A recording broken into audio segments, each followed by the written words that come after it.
China వాడి వైపు నుంచి రష్యాకు ఒక బెదిరింపు.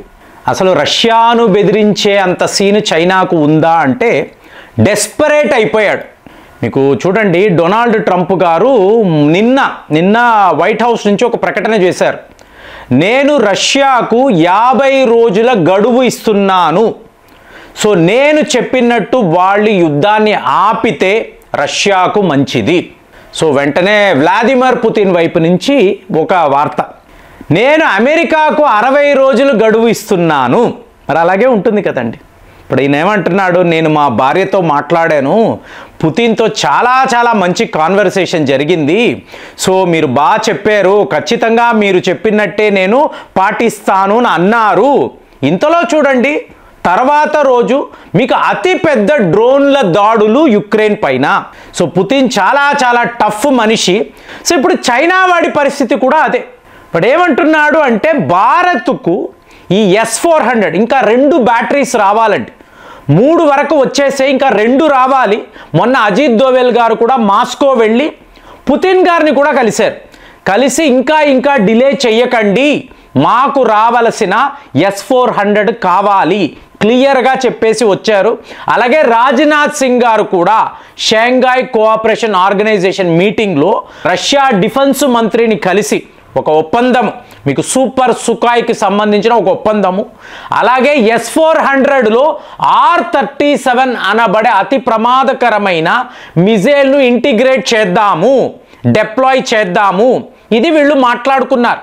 సో ఇదంతా చైనా వాడికి ఎక్కడా కూడా, అంటే నా దేశంలో మీరిద్దరు డిఫెన్స్ ఒప్పందాలేంటి, నా ముందర ఇలా చేయడం ఏంటి, అంటే రష్యా నువ్వు ఏంటి ఇంతలా భారత్కు ఎందుకు లొంగిపోతున్నావు?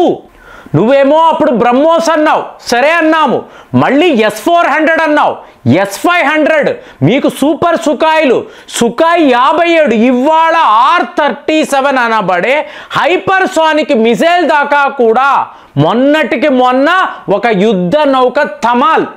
ఇన్ని ఏంటి అసలు, ఇన్ని రకాల భారత్తో ఈ ఒప్పందాలేమిటి? ఆసియా ఖండంలో ఈ బ్యాలెన్స్ అనేది ఎంతలాగా మారిపోయింది, ఇది మంచిది కాదు. ఇమీడియట్గా వాళ్లకు ఇవ్వాల్సిన ఈ S-400 అనబడే ఎయిర్ డిఫెన్స్ సిస్టమ్ని ఆపేయి, నువ్వు ఇవ్వకు, క్లియర్గా చైనా వాడు చెప్పాడు.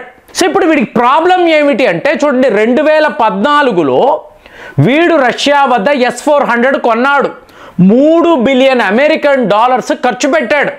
ఖర్చు పెట్టినప్పుడు వీడు ఇంతలా ఎందుకు కొంటాడు? ఇప్పుడు చైనాకు శత్రువు ఎవరండి? చైనా మీద ఎవరు యుద్ధం చేస్తారు? చెయ్యరు కదా. మరి వీడికి ఎందుకు S-400 అంటే వీడు రివర్స్ ఇంజనీరింగ్ చేయడానికి రష్యా వద్ద కొన్నాడు. మరి అక్కడ ఉండే వ్లాదిమిర్ పుతిన్ ఏమైనా మజాకా? సో ఇమీడియట్గా వీళ్ళకి అర్థమైంది, వాడు అడిగాడు, ఆర్డర్ ప్లేస్ చేశాడు, వీళ్ళు పంపించారు. సో ఇప్పుడు ఆ S-400ని వాడు రివర్స్ ఇంజనీరింగ్ చెయ్యబోతున్నాడు. దీనికి సంబంధించిన టెక్నాలజీ అంతా కూడా చైనా దొంగలు రష్యా వచ్చి దొంగలించుకు వెళ్ళారు. ఇది మీకు పుతిన్కి అర్థమైంది. సో ఇమీడియట్గా ఈయన ఏం చేశాడో చెప్పమంటారా? మీకు రష్యాను మామూలుగా అనుకుంటే పొరపాటండి. అందులో ఉండే ఈ కిల్లర్ స్విచ్ని అంటారు, కిల్ స్విచ్ అంటారు, దానిని వాళ్ళు యాక్టివేట్ చేశారు. సో ఇప్పుడు చైనా వాడు S-400ని వాడలేకపోతున్నాడు. అది వార్త. అంటే భారత్ వద్దేమో అడ్వాన్స్డ్ S-400ని అప్పచెప్పావు. ఇప్పుడు ఇది ఎలా చెప్పాలంటే, పాకిస్తాన్ వాళ్ళు మన మీద దాడులు చెయ్యాలండి. ఆపరేషన్ సింధూర్ మొదలైంది, భీకరంగా మన వైపు నుంచి దాడులు ఉన్నాయి, ఏదో ఒక రకంగా మన మీద రిటాలియేషన్ చెయ్యాలి.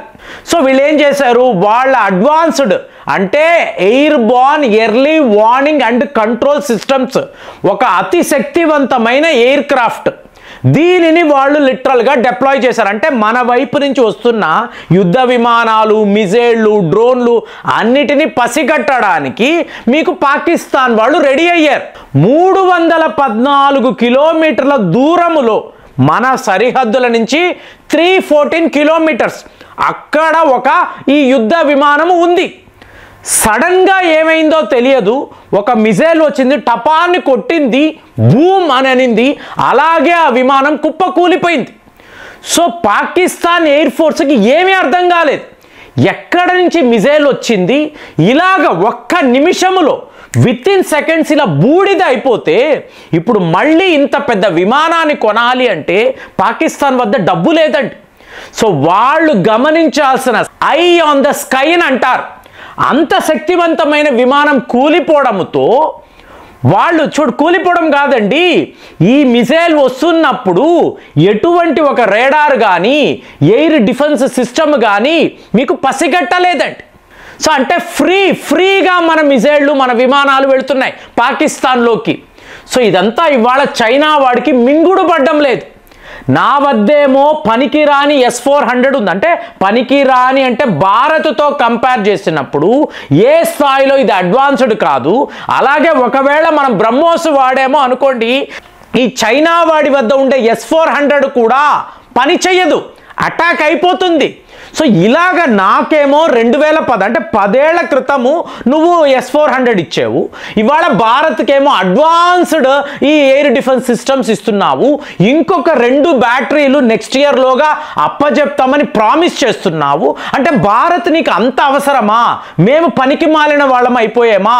మరి మాతో లిమిట్లెస్ ఫ్రెండ్షిప్ అన్నావు కదా పుతిన్, నువ్వు చైనా వచ్చి ఒలింపిక్స్లో ఇదే కదా మాట్లాడావు, మరి మమ్మల్ని ఇంతలాగా ఎందుకు ఇబ్బంది పెడుతున్నావు? భారత్కి ఇంతలా ఎందుకు సపోర్ట్ చేస్తున్నావు? ఇది చైనా వాడు డైరెక్ట్గా రష్యాను చూసి అడుగుతున్న ప్రశ్న. మరి నువ్వేం చేశావు? నువ్వు చాలా పవర్ఫుల్గా ఉండాలి. రేపు అమెరికాతో యుద్ధము లేదా జపాన్ సౌత్ కొరియా అన్నప్పుడు నీ వద్ద S-400 ఉండాలని నేను ఇచ్చాను. కానీ నువ్వేం చేశావు? నా డేటాను చోరీ చేసావు. నువ్వు నన్ను మోసం. ఇప్పుడు చూడండి, వీళ్ళ ఫ్రెండ్షిప్ చాలా క్లోజ్ అంటారు, కానీ ఎప్పుడూ కూడా ఒక కాన్ఫ్లిక్ట్ ఉంటుంది. రష్యాకు చైనాకు మధ్య ఎప్పుడో ఒక రోజు చాలా పెద్ద యుద్ధము రావచ్చు అని చెప్పి వీళ్ళ నిపుణులు చెప్తారు. చైనా నిపుణులు కూడా ఆ ఫేమస్ 6 వార్స్ ఆఫ్ చైనాలో మేము రష్యాతో కూడా యుద్ధము చేస్తామని చెప్పి వాళ్ళ పుస్తకాల్లో రాసుకున్నారు.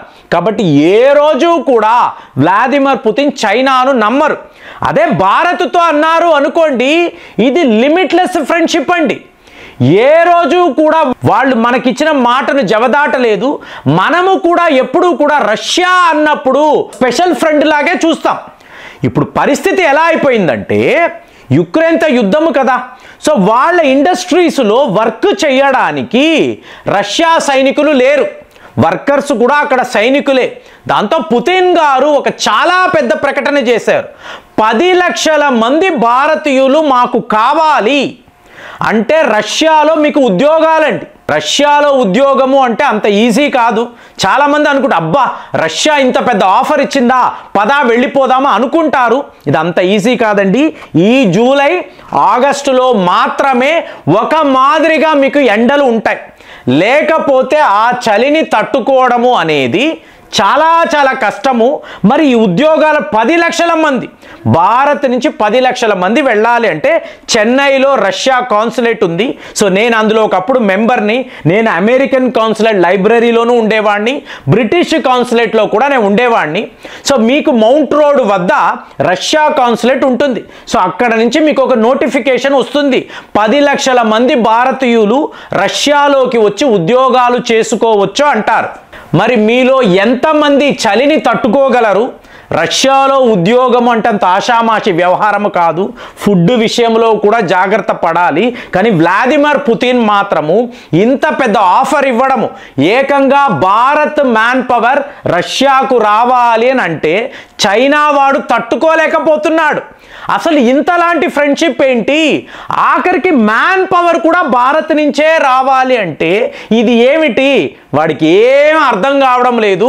కానీ మనకు రావలసిన S-400ని ఆపాలి అని చెప్పి చైనా వాడు మాత్రము శతవిధాల ప్రయత్నాలు చేస్తున్నాడు. కాబట్టే డిలే అని కూడా మన వార్తాపత్రికలు రాస్తున్నారు.